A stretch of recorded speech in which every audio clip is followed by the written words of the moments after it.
भवान् शङ्करौ वन्दे श्रद्धा विश्वासरूपिणौ याभ्यां विना न पश्यन्ति सिद्धा स्वान्तस्थमीश्वरम् यन्मायावशवर्ति विश्वमखिलं ब्रह्मादिदेवासुरा यत्सत्त्वादमृषैव भाति सकलं रज्जौ यथा हेर्भ्रमः यत्पादप्लवमेकमेव हि भवां बोधे स्थितिर्षावधाम्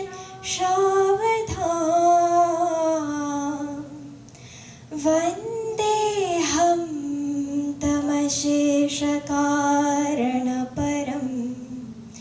रामाख्यमीशं हरिम् नानापुराणनिगमागमसम्मतं यद् रामायणे निगदितं क्वचिदन्यतोऽपि स्वान्तसुखाय तुलसी रघुनाथगाथा भाषानिबन्धमतिमञ्जुलमा तनोति अतुलितबलधामं हेमशैलाभदेहं धनुजवनकृशानुं ज्ञानिनामग्रगण्यं सकलगुणनिधानं वानराणामधीशं रघुपतिप्रियभक्तं वातजातं नमामि रघुपतिप्रियभक्तं वातजातं नमामि हरिः ॐ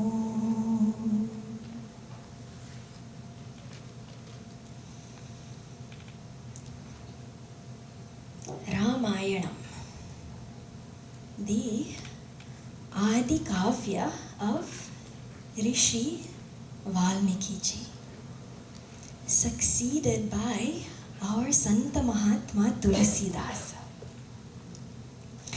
stands as the epitome of Itihasa, Itihasa of the highest caliber.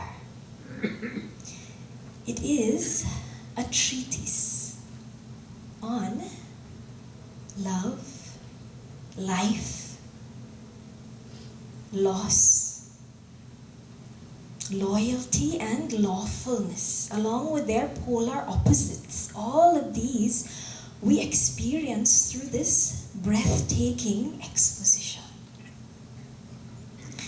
But arguably, some of its most unique teachings lie in the latter portions of Sundarakand, Lankakand, wherein the character of Ravana begins to gain predominance. And with it, the tone with which our Sant Kavis pen their artistic composition begins to morph as though, transforming from a narrative on the inspirations of that immortal Purusha that walked this earth to now a compendium of cautions to the mortals that walk the earth at present, as the lens begins to shift from its earlier Rama predominance, now bringing into focus the Ravana presence. Lankakand in particular stands as a portion of scripture which bears heavy warnings to mankind about the Ravana within each and every one of us. For how many times have we or those we know, made suboptimal decisions. And even subsequent to that, refused good counsel on rectifying the situation. Littered throughout this section of Sri Ramchartamanas are numerous scenes where Mandodari, the dharmika wife of Ravana, tenders wise counsel to this king of Lanka, cautioning him with a stout warning that this one who you think is a mere mortal is no more than the Lord of the entire manifested creation. And so she says to him, relinquish this foolish feud which you have engendered with Sri Ram. But, like Ravana, how many times have we turned a deaf ear when the wise counsel of our own kith and kin do not satisfy or stroke that specific portion of our ego which is rearing up at that particular time. And so Mandodari, in her pensive reflections, cautions the Ravana in all of us when she says, in this Chaupai of Sri Ramchartamanas, we'll see, she says, Shri Rama Jaya Rama Jaya Jaya Rama Shri Rama Jaya Rama Jaya Jaya Rama Shri Rama Jaya Rama Jaya Jaya Rama Shri Rama Jaya Rama Jaya Jaya Rama Kanda samujhe mana taj hukumati sohana samara tumhahi raghupati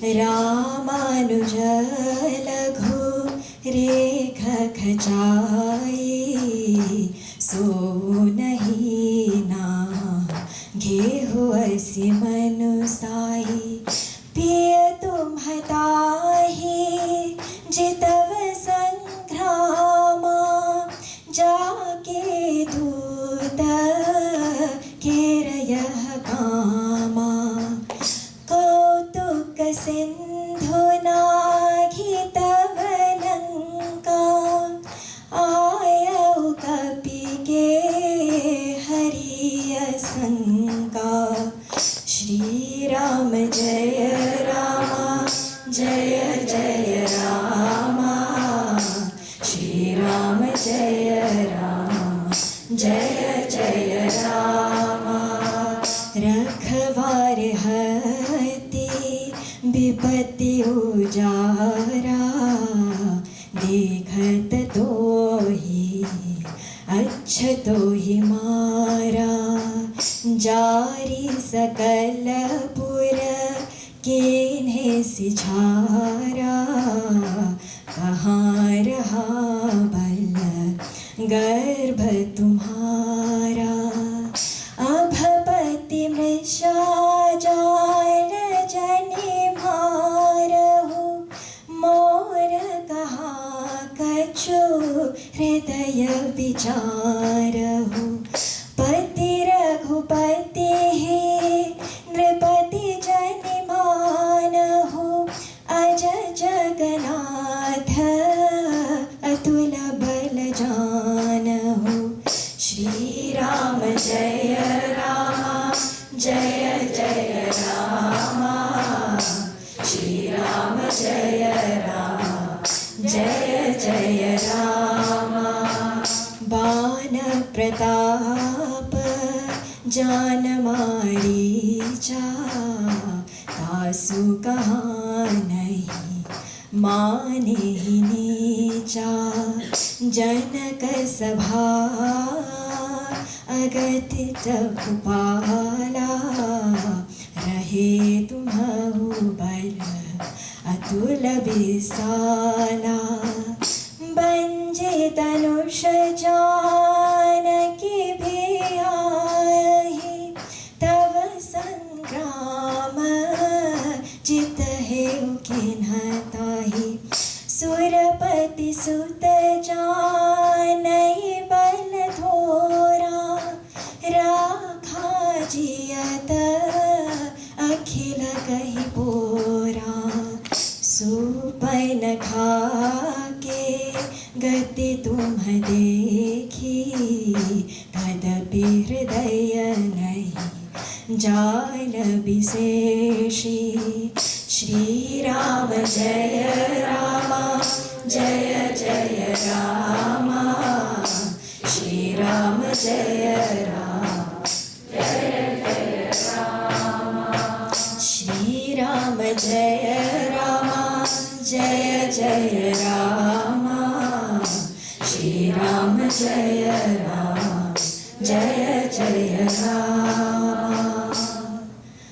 बधि भी राध कर दोष नहीं लीला हत्यो का बंध बाले कसर मारय तेहि जानहु दस कंठ सियावर रामचंद्र की जय पवन सुत हनुमान की जय उमापति महादेव की जय बोलो भाई सब संतन की जय।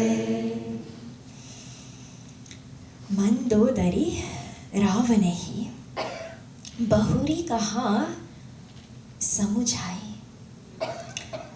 Our story begins with Mandodari. In an epic where she has just witnessed the power of Angad. In the court of Ravana, this son of Vali stood indignant before Ravana and his entire assembly. And after battling Ravana and battering him in verbal combat, he then proceeds to place a challenge before everyone present there. To portray the greatness of his Lord Sri Rama, he plants his foot firmly on the ground of that court. And he proclaims that if any of you present here can but stir my foot, I swear by my Lord that I shall forego Sita Devi as a lost wager, and Sri Rama shall return from Lanka forthwith. A bold proclamation. A foolish proclamation, we would think, to wager the Lord's wife without his permission. But actually, it stands as an affirmation of Angad's extreme faith in Bhagavan Sri Rama. That if I fight on the side of Dharma, with the name of Sri Rama in my heart, then nothing can move me. Do we have that kind of faith? Are we willing to wager someone else's wife? I'm not asking if you're willing to wager your wife. Someone else's wife. How did Angad gain this confidence to do it? Because he knew Dharmo rakshati rakshita. The Dharma protects those who protect Dharma. And so if he stood on the side of Dharma, that much faith he had in his king of Dharma, Bhagavan Sri Rama. And so one Asura after the next fell defeated literally at the feet of Angad, unable to budge that limb planted in allegiance to the Supreme. But this was actually a clever ploy by that cunning Angad to demoralize Ravana. For the envoy, sanctioned by the Lord himself, must exhibit both brains and brawn when the time is appropriate. And so, as Ravana himself rose up now to approach Angad, he said, all of these are weaklings, I will come now. Angad knew he possibly could not take on Ravana actually. The one challenger there that could have stood a chance at dislodging his foot and winning actually. So what does Angad do? He realizes brawn is not going to work against someone as strong as Ravana. So brain he uses now. And he averts Ravana's entire attempt with his wit. How does he do it? As Ravana gets up, Angad proclaims, Mama pada gahe na tara ubara, jahasi na ramacharana sathajai. He says, Ravana, you're coming to me. He says, oh Ravana, you cannot be saved by clinging to my feet. Fool, why do you not go and clasp the feet of Sri Ram? Stung by these words, Ravana stops in his tracks. He doesn't know if to go forward or to go back. If he goes forward, he has to hold Angad's feet. He will be proven the fool that Angad just called him. If he goes back, he loses the bet. What to do? What does he do? And this is the proof of the power of ego. He turns and he goes back. Why? Ravana could very well have moved Angad's feet. He is the only one that may have stood a chance. But in order to lift the feet of Angad, he would have to touch the feet of Angad.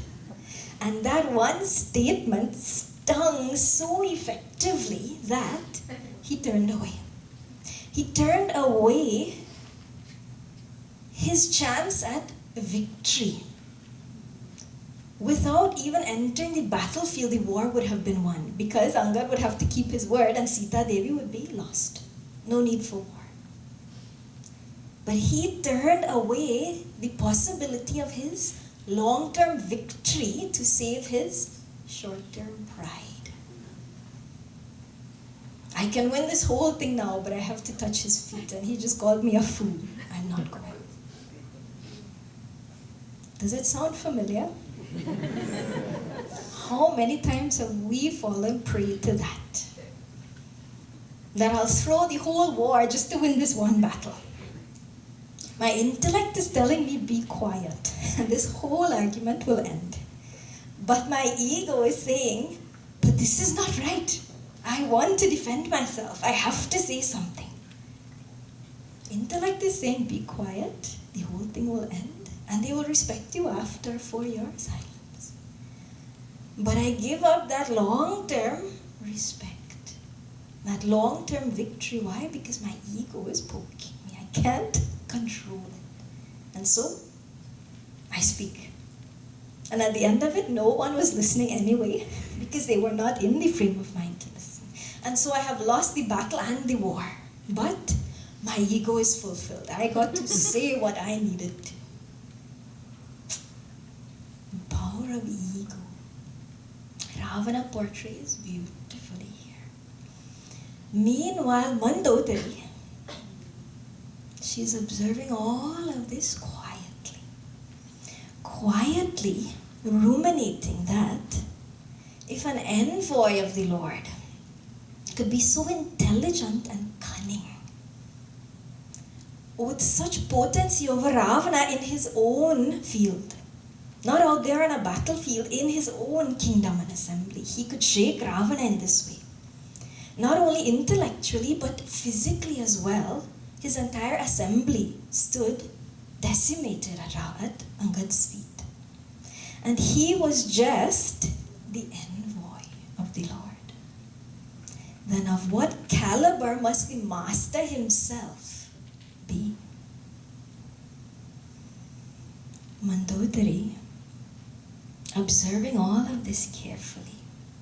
This is the Chaupais we just heard, where she turns to Ravana after this episode and she says, Kanta samujhe mana tajahu kumati.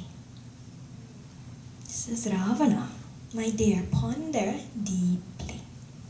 Because the obvious truth lies scattered before you, as bright as daylight. Everyone can see it if you would just open the blinders of your mind. And so Mandodari very intelligently, she says, my lord, I place before you the evidence for your consideration. Mandodari is a lawyer on her own. She's very wise, she was actually.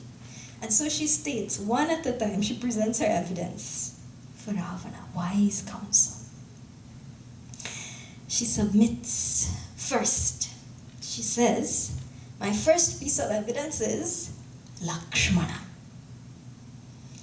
Shri Ram's younger and therefore possibly less powerful brother traced a thin line on the ground.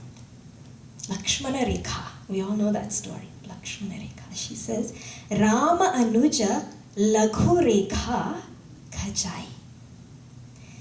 He was not even present to defend it, and yet you could not transgress its power. You had to coax Sita Devi to cross that line, then you could capture her, because you could not even cross it. Think, Ravana. Evidence number 2. His dasa, Hanumanji, leapt the entire ocean in mere sport. You thought taking Sita Devi to Lanka meant how will they cross the ocean to reach you? In one leap, Hanumanji. What did he do? Entering your fearsome Lanka like a lion. He laid waste to your entire land. Killing your guards, he reduced the entire capital to ashes. And worst of all, he annihilated our prince Akshay. All right under your very nose. Number 3, she's hitting hard. One after the next. Thirdly, she says, now today, in your own court, you stood defeated. Not even at the hands, but at the feet of Angad.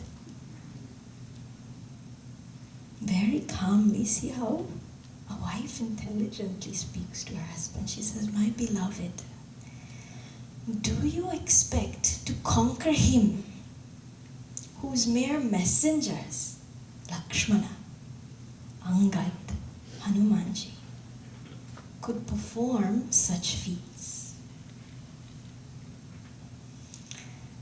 Her final admonition to him, though, hit the hardest because it hit Ravana in a different place. She said, O Lord of Lanka, do not forget that you have actually faced off with Sri Rama once before. What did she say? She said, then too, you were defeated. Janaka Bhupa, Janaka Sabha, Aganita Bhupala. She says, Janaka Sabha. Recall in the kingdom of Raja Janak, in the assembly of numerous kings, yourself also present in your colossal strength. And yet, you could not even lift the bow of Shiva, which Sri Ram not only lifted but broke, proving to the entire universe himself worthy of Sita Devi.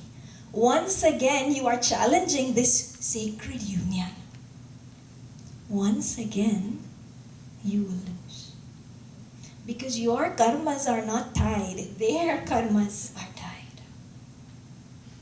You did not win her hand then, you will not win the war this time to gain her hand. Because she is not yours. Another lesson for us from Mandodari. How many times do we insist on something over and over despite the signs telling us it's time to back off now. Gurudev used to always say, do your best, but leave the rest.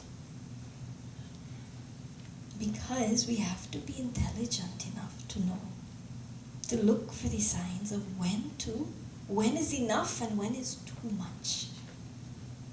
And just because we want it doesn't mean that is what we need to have. Vidyaranya Swamiji in Panchadashi makes a brilliant statement. He says, Yad abhavi, natad bhavi. Yad abhavi, that which is not meant for you, natad bhavi. Nothing in this universe will make it come to you.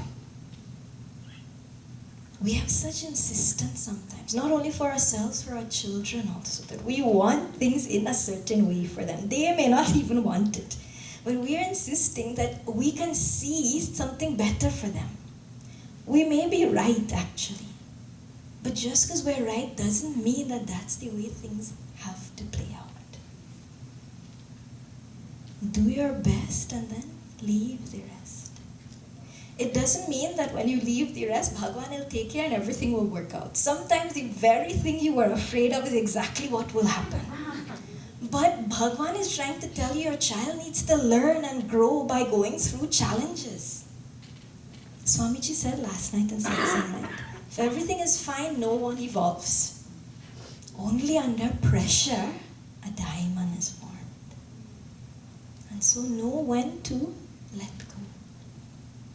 And at the same time, have faith in Bhagavan, that if it is meant for you, Vidyaranya Swamiji says in the next line, he says, Yada bhavi natad bhavi. Bhavi chet natad anyatha. That what is not meant for you, nothing will bring it to you. But if it is meant for you, it will find its way to you. And so don't worry, just do your best and leave the rest. Mandodari tries to warn Ravana, it's time to pull back now. Look at how many things are happening. She says, your conflict with Sri Raghunatha is out of place. Khara, Dushana, Vibhishana, how many more of them will you lose? She says, abandon this perversion of mind, O Ravana, or else the next loss will be your own, I fear. She concludes with a stern warning to Ravana. She says, on this journey of life, your next stop is death,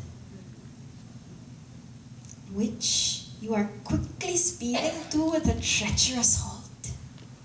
She says, one who displays delusions the way you are, when everyone else around can see the truth. She says, this is the mark of Kala's influence.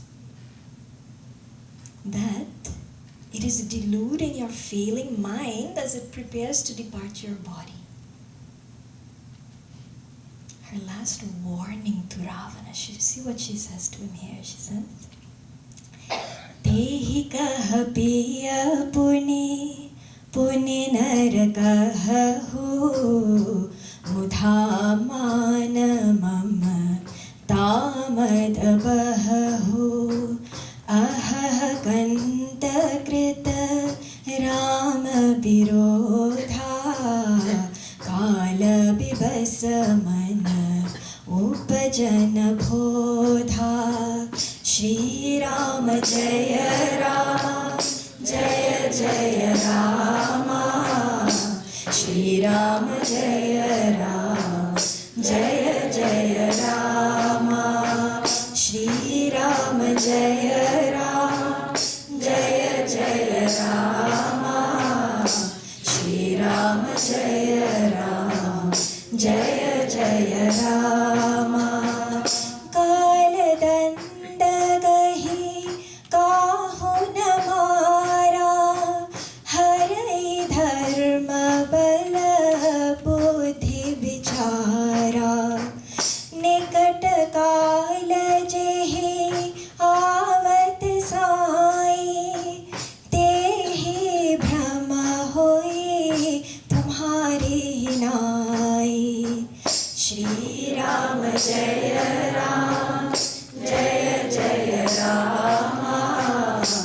Shri Rama Jaya Rama, Jaya Jaya Rama. Shri Rama Jaya Rama, Jaya Jaya Rama. Shri Rama Jaya Rama, Jaya Jaya Rama. Dui suta mare dahe upura, ajaho pura piyate ho. Kripa sindhu raghunatha bhaje, नाथ बिमल जस लेहूं. सियावर रामचंद्र की जय, पवन सुत हनुमान की जय, उमापति महादेव की जय. बोलो भाई सब संतन की जय. Mandodari says, Kala danda gahi kahuna mara. She says, Kala, Yama, the forces of death do not punish directly Ravana. It makes one commit adharma. There, by the repercussions of that papa phalam, shall you be destroyed by your own hands. She says, wake up, Ravana. You are being goaded by death. See the acuteness, the insightfulness of Mandodari's mind. How did she figure out the whole play that was at hand? Ravana was an extremely intelligent person, and she noticed him making unintelligent decisions. Ravana was very smart. He was a great king. He may not have been a good man, but he was a great man. Look at Lanka, kingdom of gold. Ravana had allies like you couldn't imagine, and anyone who wasn't an ally didn't dare go up against him. He was an extremely powerful leader. You don't get there by being unintelligent. Ravana was very smart. And when Mandodari saw someone that intelligent making unintelligent decisions, she knew something else is at play here. How many times do we get emotionally caught up? When our loved ones, we know are smart, start making unwise decisions. And we are so emotionally involved, we get in there with them and try to convince them. Mandodari did none of that. She stopped, she stepped back. And she hovered above that situation and she figured out the bigger picture. Kala is goading you. That's what this is. But little did she know that it was not Ravana's impending death that was being foretold. What she didn't realize was that he was already dead. Meaning, 5 dohas prior to this one, secret is given there. Angad also administers advice to Ravana. In that section, he enlists 14 characteristics and categories of beings who are considered dead, even while appearing alive. 14 ways that we as though live like the dead. Of those qualities listed there, Ravana was possessed of multiple, not just one. How many do you possess? So we'll see this pair of chaupais in which Angad debases Ravana. He says, Shri Rama Jaya Rama, Jaya Jaya Rama. Shri Rama Jaya Rama, Jaya Jaya Rama. Jau has karo tadapi na badai, muhe hi bandhe nahi kachu manasai. Kaula kama basa kripad विमूढा अतिदरिद्रजस्य अतिभूढा Shriram जय राम जय जय राम श्रीराम जय राम जय जय राम सदा रोगबस संतत क्रोधी विष्णुभिमुख श्रुति संत विरोधी तनु पोषक निंदक खखाणी जीवत सब सम चोड़ह प्राणी श्री राम जय राम जय जय राम श्री राम जय राम जय जय राम श्री राम जय राम जय जय राम श्री राम जय राम जय जय राम. He says, जाओ ऐसा करो तदपि न बढ़ाई मोए ही बढ़े नहीं कछु मनसाई. O Ravana, Angad says, he says, O Ravana, exterminating you, demolishing all of your army and laying waste to your land, I would have taken Sita Devi along with all of your young queens. This I could have done. But even if I did, I would hardly be brought any credit. For there is no valor in the act of slaying the already slain. Who constitute this pitiful category of beings, who, though appearing alive, are considered as good as dead? Angad lists them here. He says, first, one who calls himself a sadhaka but indulges in prohibited practices. First. Second, a man given over to lust. A miser, one ignorantly deluded, a destitute, and one of disrepute. These constitute the first 6. Unfortunately also, he says, living as though dead, sadly are the extremely old and ever sick. But he warns, as degenerative as this is the one who is always angry. Beware. Number 10 are those who are hostile to the forms of God, derogatory to the Vedas and the saints. Next, he who exclusively and excessively nourishes this body. He who slanders others. And lastly, the one who is a storehouse of demeritorious actions. Know these 14 persons, Angad says, to be no better than a corpse, even whilst the breath of life pervades them. This was Angad's demoralizing declaration.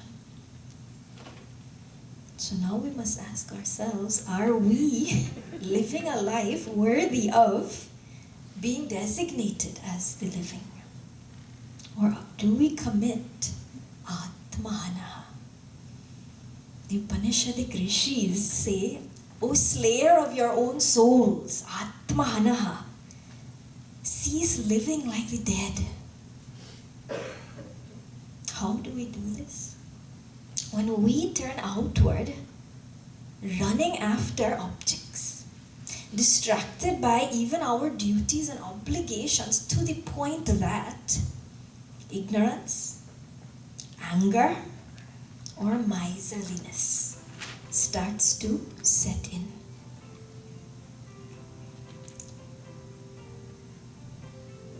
Someone's phone.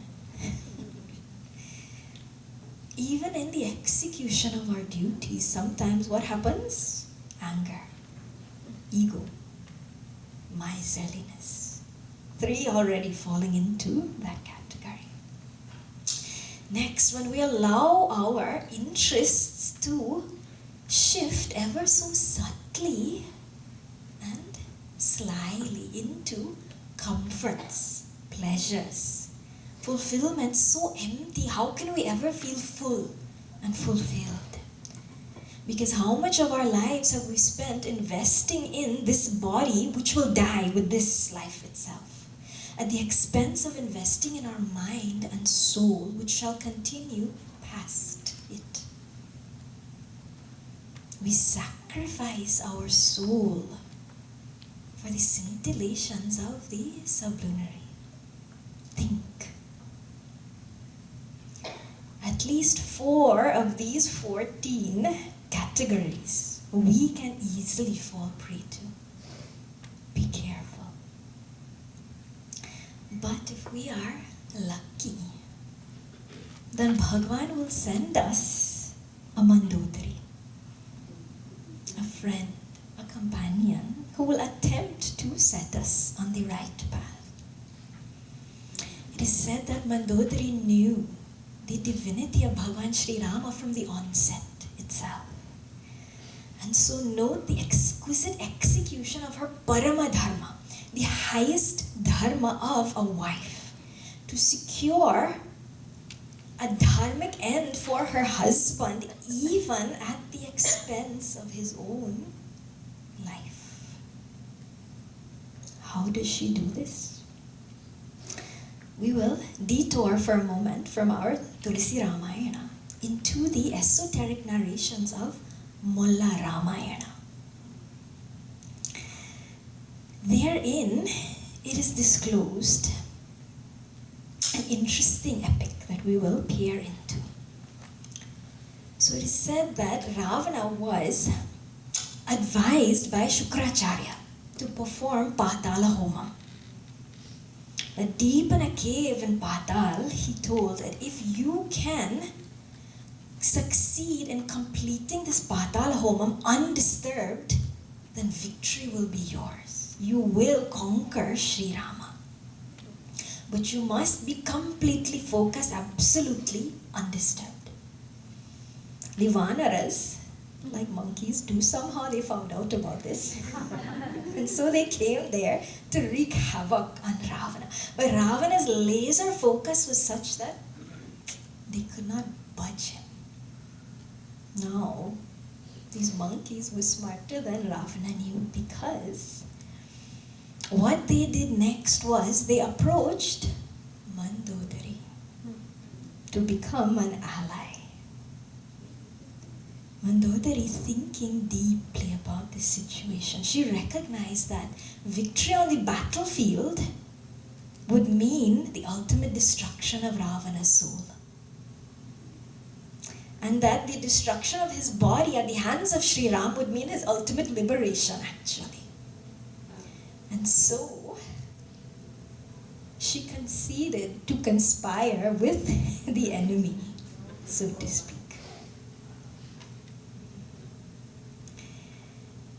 It is said that during that Patala Homa, Mandodari also approached Ravana with her own plan.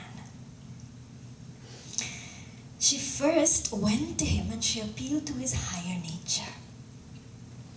She said, "Oh my Lord, please recognize the signs. The Lord Sri Rama is the avatar of Narayana. Surrender to him." When truth fell on deaf ears, she employed logic. She said, "See Sri Rama's technique and his superior knowledge of warfare. Look at his immaculate techniques. What are the chances? Is this a war you really want to enter into?" When both of these approaches failed, she resorted to emotions, pleading to him as a wife to her husband. She says, "These monkeys are tormenting me, Ravana. O Rakshishvara, O Lord and protector of the Rakshasas, at Rama's command of his Vanaras, your wife is being mistreated in your own kingdom. How can you sit there silently? Protect me, my lord. Powerful blow she hits. That final appeal jars Ravana. And so his concentration is broken. Only for a second it is broken, but it succeeds in disrupting the Homa. Let us dissect this tactical approach of Mandodari. It's very intelligent how she approached Ravana. It is her dharma as a wife to take care of him. And so she tried from the highest dharma and step by step moved downward, so that she could prove she had no other choice but to do this. Dharmically she could choose. So what did she do? First, she appeals to his spiritual nature. Sharanagati. She says, go beyond the gunas, O Ravana, and recognize that gunatita paramatma as Sri Ram. Failing to elicit a response at the spiritual level, she then comes down to the intellectual level. Think of Panchakoshas. From the spiritual level, now she comes to the intellectual level. It means from Gunatita, she comes to Sattva Guna. Next step.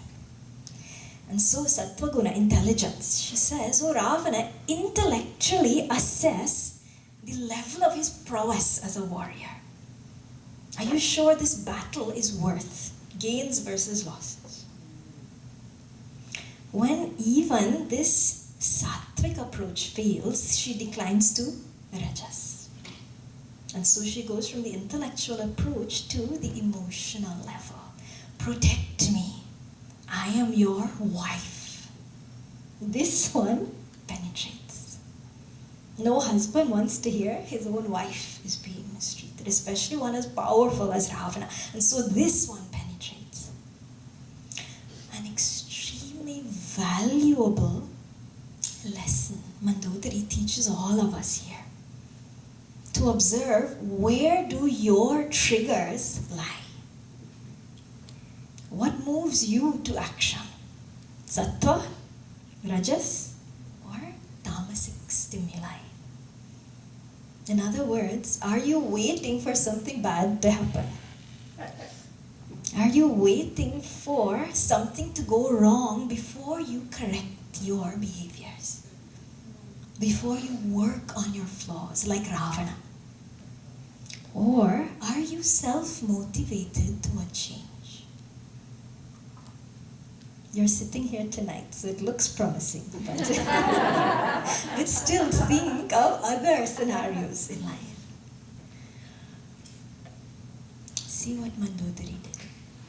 Mandodari, though queen of the Rakshasas, was living proof that our circumstances need not dictate our character.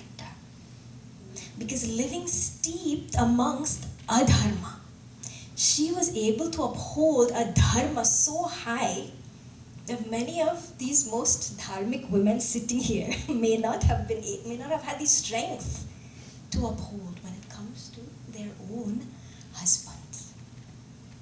In holding firmly to that highest dharma of securing a dharmic end to her husband, even at the cost of his own life. How many of us could have done that? Ravana would have succeeded in that Patala Homa. No monkey could have distracted him. But Mandodari knew the hold she had on his heart. And so she knew while external distractions couldn't distract him, an internal distraction would work.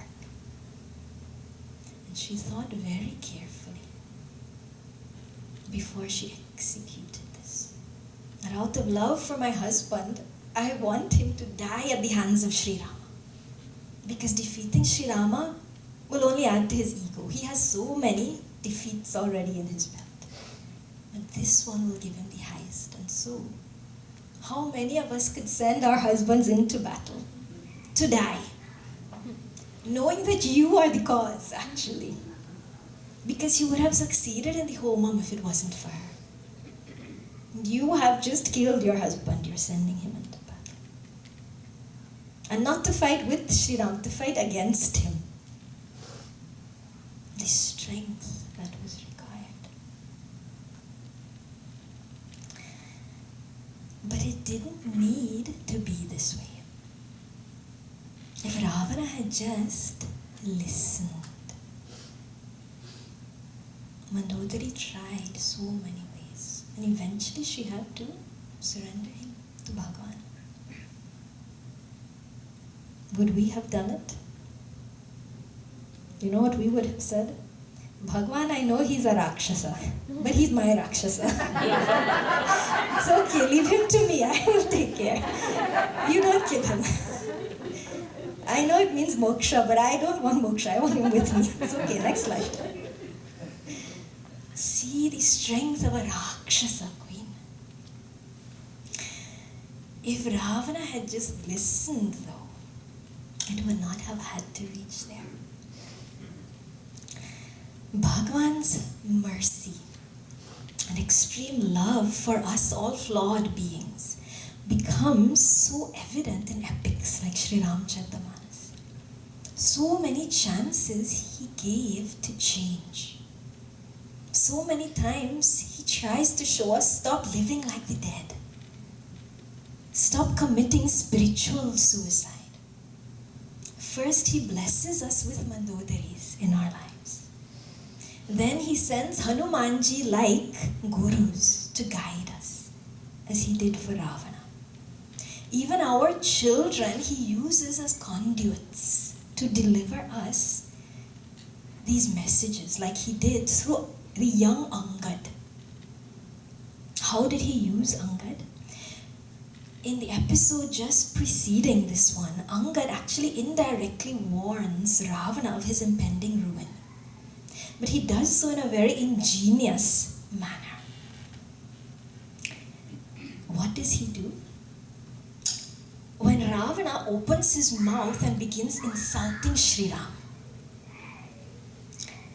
Angad cannot stand the thought of this, and so he ferociously takes both of his mighty arms and he pounds them against the ground.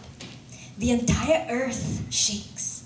The whole assembly is thrown off of their seats. Even Ravana topples. And plummeting to the ground, all of his crowns were strewn about. Ravana tries to grab up as many crowns as he can, but Angad runs towards them and he kicks 4 of them to Sri Ram. Imagine the scene. Ravana scrambling for a crown, and Angad strong there, he just direct to Sri Ram. In that episode, Ravana loses the 4 crowns that represent Raja Dharma.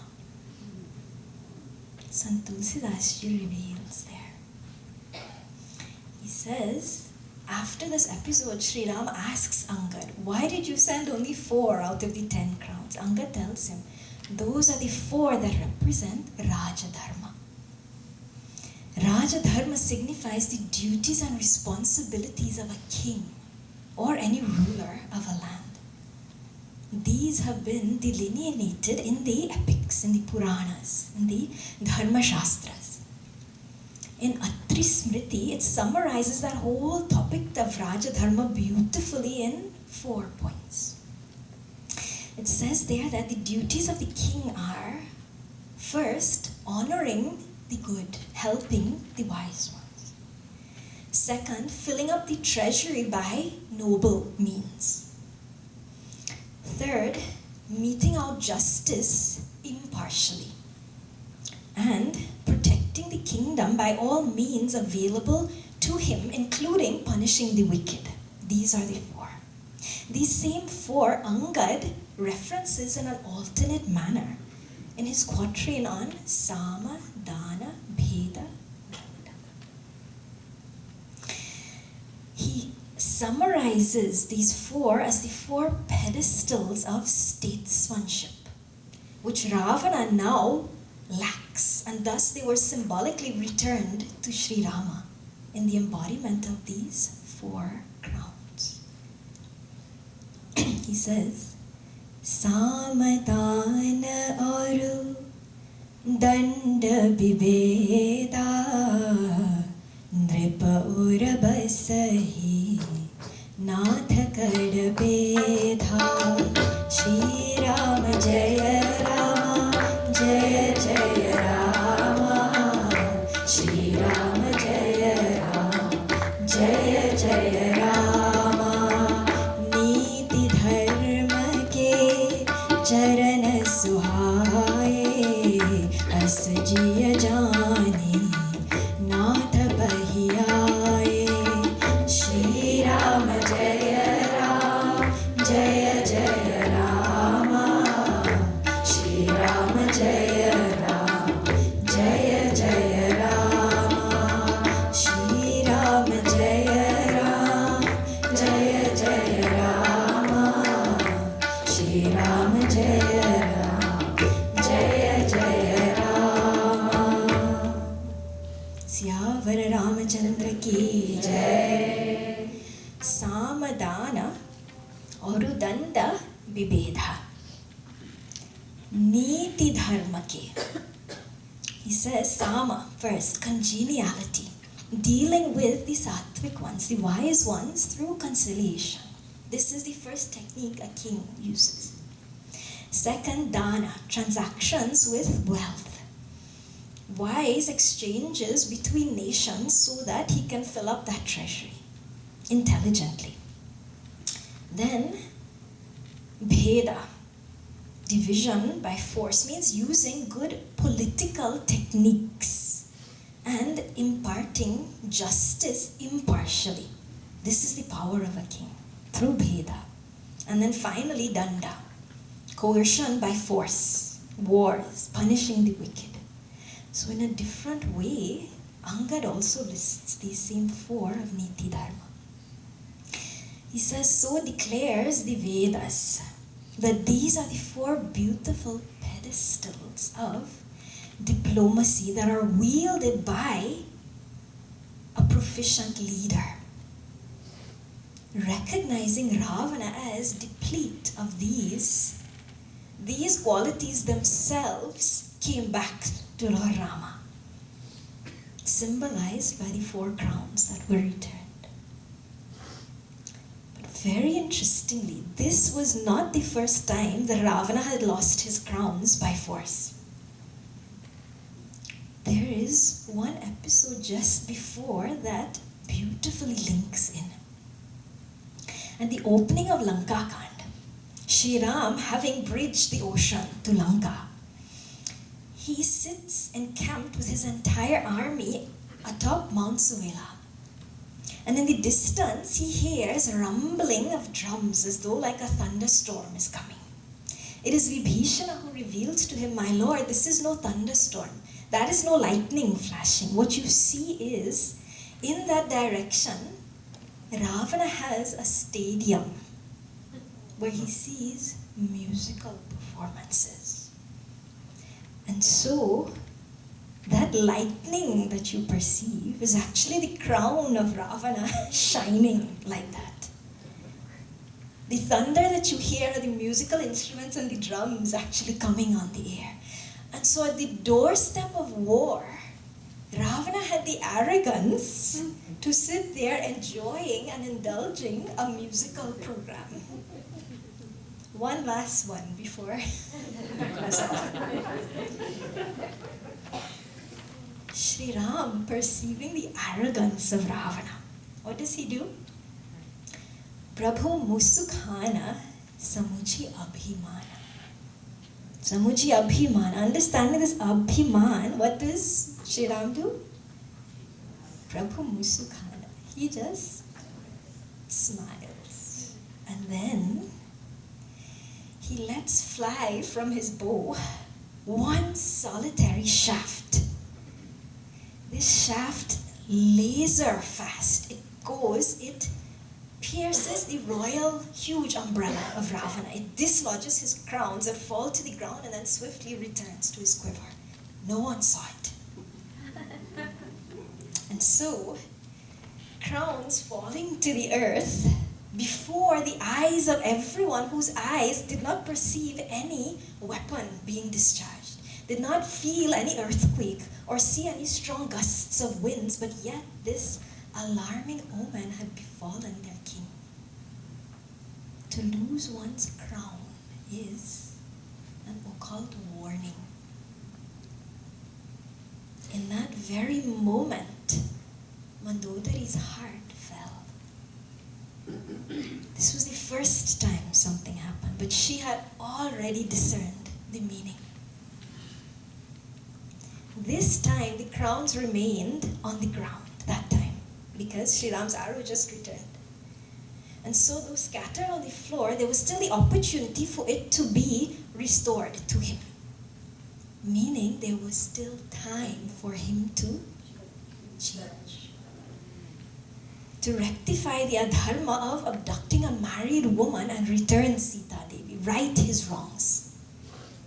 And so unfolded here one of the initial upadeshas of Mandodari.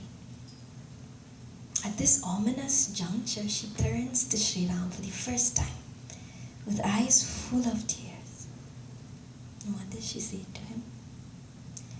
Shri Ram Jaya Rama, Jaya Jaya Rama, Shri Ram Jaya Rama, Jaya Jaya Rama, Shri Ram Jaya Rama, Jaya Jaya Rama, Shri Ram Jaya Rama, Jaya Jaya Rama, Sajala Nayan Kaha Jug Kar Jori, Sunahu Pranapati Binati Mori, Shri Ram Jaya Rama, Jaya Jaya Rama, Shri Ram Jaya Rama, Jaya Jaya Rama, Kantha Rama Virodha Pariharahu, Jani Manuja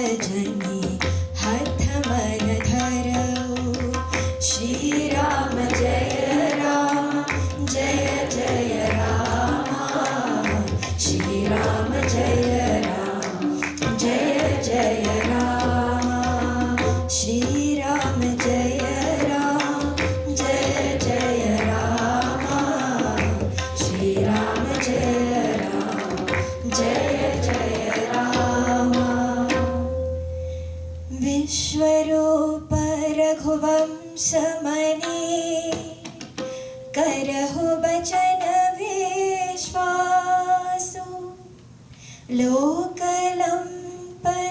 Lokakampana Vedakara, Anga Anga Pratijasu, Siyavar Ramachandra ki jai, Pavan Sutta Hanuman ki jai, Umapati Mahadev ki jai, Bolo Bhai Sab Santan ki jai. Sajala Nayana Kara Juga Kara Jodi, with hands folded, with tears in her eyes. She says to Sri Rama, Sunahu Pranapati, O Lord of my life, please, I implore you, my husband, heed my words.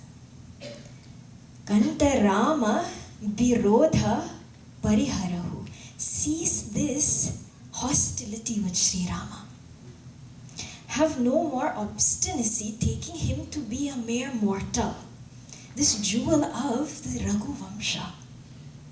Himself is manifested in the form of this whole universe. Anga Anga, every limb of his is a loka. This entire universe rests in his Virat Rupa. Heed my words, Ravana, or I fear that Suhag will abandon me. That Suhag will desert this impending widow sitting before you. Heed my words, she said. her words, he did not. And so the next time he lost his crown, they would not be returned to him.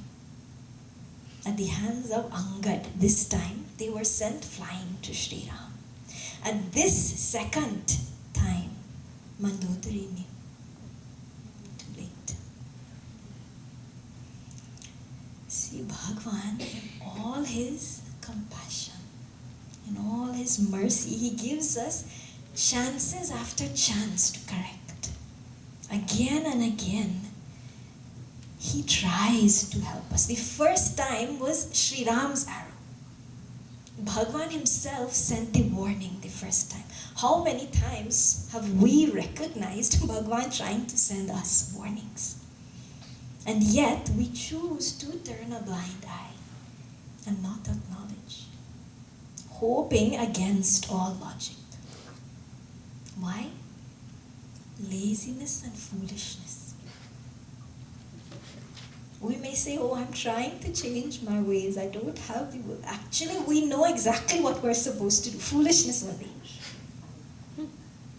Oh, but I don't have enough willpower. I'm trying. Laziness, actually. Because if you find out something bad is about to happen, that same thing you didn't have the willpower before, you will find the willpower this time. You go to the doctor with a cut on your leg, you're diabetic. The doctor says within 1 month we'll have to amputate if this thing doesn't start healing. Immediately you cut all sugar. That struggle you were going through, I don't have the willpower. Now you don't even want to smell sugar anywhere around you. Where was that willpower before? Means, what are our triggers? Are we waiting for tamas? Laziness and foolishness only. We have no excuse.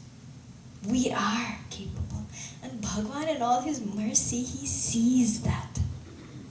And so he tries over and over to warn us.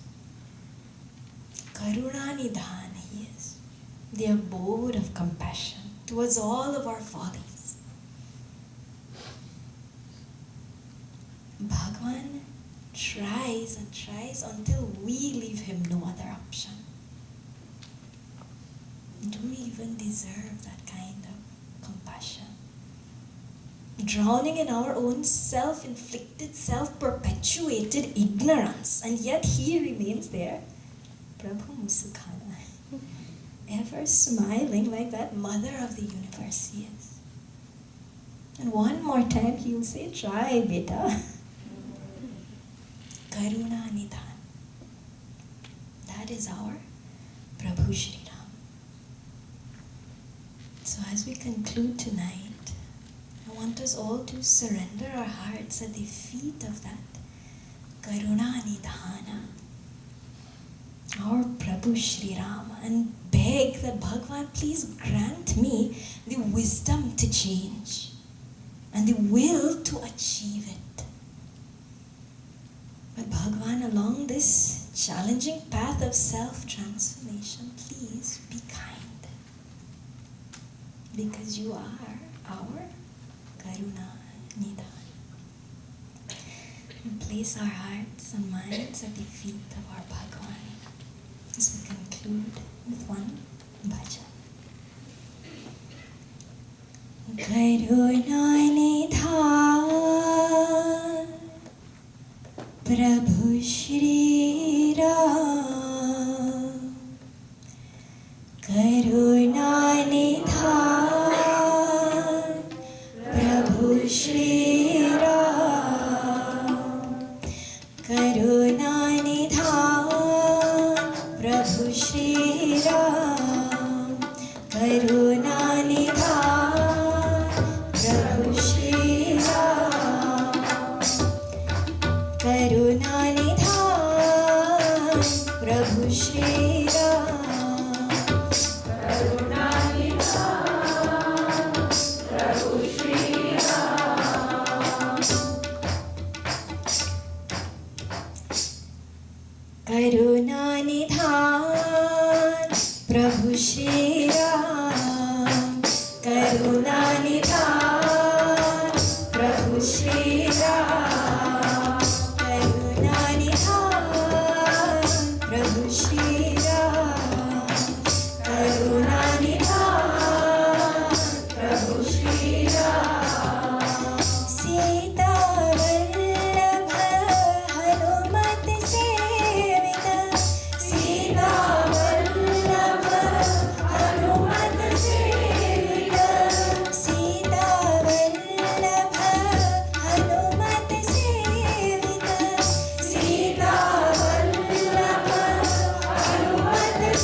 Shri